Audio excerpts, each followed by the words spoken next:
Kenya আফ্রিকার বুকে এক সুন্দর দেশ, সাফারি গিরাফ, সূর্যের দেশ। কিন্তু জানেন কি, এই মাটির নিচে চাপা পড়ে আছে ভয়ঙ্কর ইতিহাস। এমন এক ইতিহাস যা ব্রিটিশরা লুকিয়ে রাখে, আর সেটা শুনলে আপনার গায়ে কাঁটা দিয়ে উঠবে। 1952 সাল মাও মাও বিদ্রোহ শুরু হয়। কেনিয়ানরা স্বাধীনতা চায়, আর তার জন্য শুরু হয় রক্তের খেলা।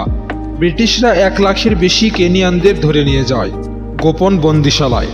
সেখানে তাদের বিদ্যুতের শখ, নখ তুলে ফেলা, শরীরের অংশ কেটে ফেলা, নারীদের সামনে স্বামীকে পুড়িয়ে মারা, সবই যেন ইতিহাসের সবচেয়ে অমানবিক নির্যাতন। কিন্তু আশ্চর্যের বিষয় হলো, বিশ্ব আজও তা ভুলে গেছে। ওখানকার লোকেরা বলতো, রাতে এখান থেকে আওয়াজ শোনা যায়, যেন গুহার ভেতর কেউ কান্না করছে। কত পর্যটক নাকি হারিয়ে গেছে, কেউ ফিরেও আসেনি। একবার একজন গবেষক এখানে গবেষণা করতে গিয়ে উধাও হয়ে যায়।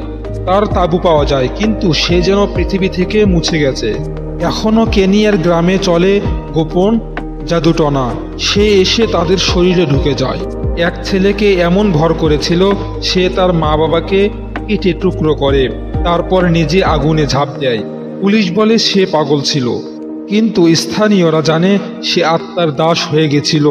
আর জানেন কি, নাকরু হ্রদ, যার পানি মাঝে মাঝে রক্তের মতো লাল হয়ে যায়।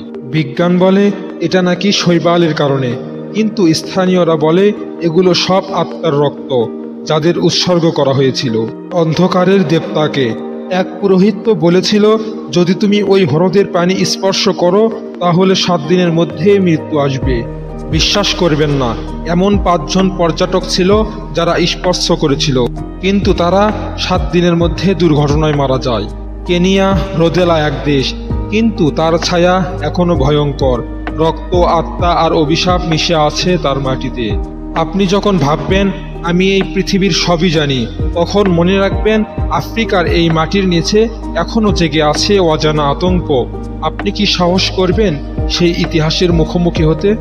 প্রিয় দর্শক, খুব তাড়াতাড়ি আমাদের চ্যানেলে আসতে চলেছে রহস্যময়, অদ্ভুত, ভয়ঙ্কর হর হর ভূতের সিরিজ।